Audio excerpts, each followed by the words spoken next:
Hello mga dud. Dali, hali kayo. Dali. Nagluto ang lola nyo ng talong. Pinakuluan ko muna yung talong mga dud. Pagkatapos, ginawa kong kilawin. Ayan, nilagyan ko ng sibuyas, luya, tapos kalamansi, pagkatapos sili, tapos suka. Ayun, sarap na yun, no? Kilawin na yung kinalabasan ng ano natin.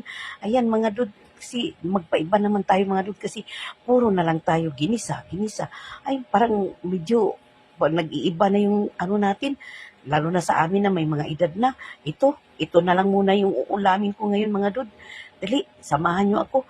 Tapos, para meron naman akong sabaw, nagpakulo ako ng noodles, lagyan ko itlog. Yan, okay na yung ulam mga dud. Oh. Dali, kain tayo mga dud. Oh. Kasi ano masarap ang kilawin. Kilawin na talong ang ulam natin ngayon mga dud. Yun. Oh, anghang-anghang din yan kasi may sili yan. Oh, sarap. Dali mga dud.